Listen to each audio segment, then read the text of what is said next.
title? What's this real music? Mozart, La Clemenza di Tito. You know what that is? Nope. Anybody? It's an opera. What kind of opera? Comedic opera.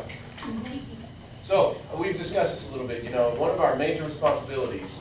Well, and I'll be back up one step. Why are we even studying conducting? We're studying conducting so that we can have the opportunity to run efficient rehearsals and have some clarity and be good musicians and realize a composer's intention in the most profound way we possibly can.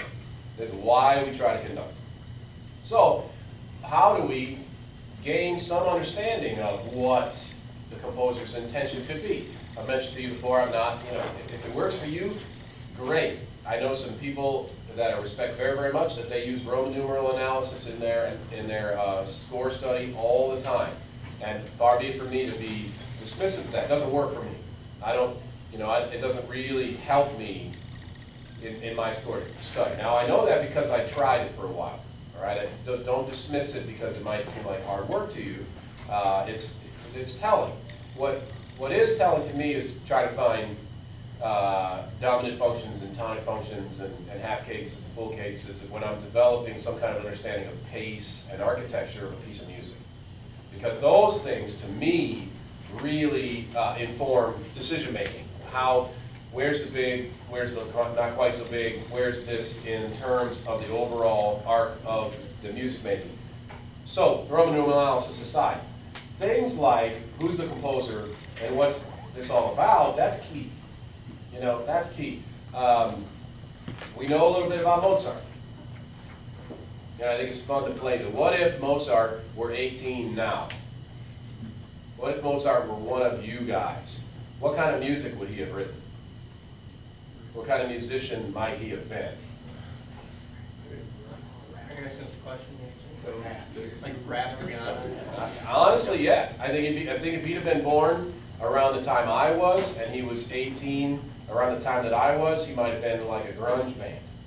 If he'd have been born earlier than that, he probably would have been in a metal band. Now, he's probably some billionaire producing pop songs or something, and firing off songs that Kesha and Nicki Minaj would pay him a ton of money for on bar napkins. Because he, you know, that's his great thing. He's a great melodist, and he could do that in a heartbeat. I don't think he'd have written classical music, because what do you know about his lifestyle? Right? I mean, he was a party guy. He was in amongst the not courthouse types, much to his great, you know, many, many times to his great trouble, to his great detriment. He spent a lot of time with, we'll call them underworldlings, with that type of person. So he'd have partied. He might have died even younger if he was alive now, because he might have found some faster ways to kill himself than the alcohol and the partying or whatever it was in his time.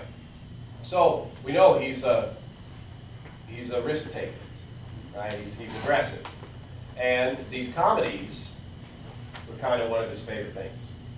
Here's a fun thing for you. Ask Dr. LeBonville sometime. Here's an incongruent thought for you. Some of you may know about this. Dr. LeBonville has a book of Mozart's dirty party songs. True story. Piano and voice, they'll make you blush.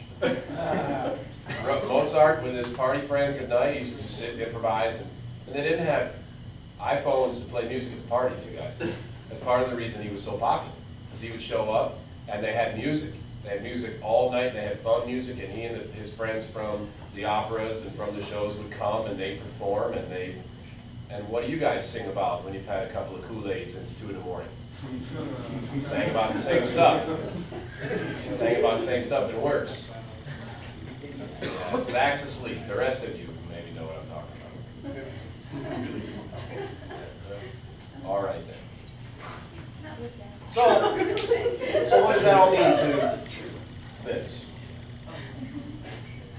I should probably not be as intense in my opinion, because like Maybe. he's aggressive and then it's his comic opera, so it's like his kind of dictation to who he is. I think it's like play on things rather than like I'm like spelling it. No, and this is not personal, right? I try to do this where I pace different things to toss out to all of you guys throughout the conductors. Okay, so this isn't by Brett necessarily.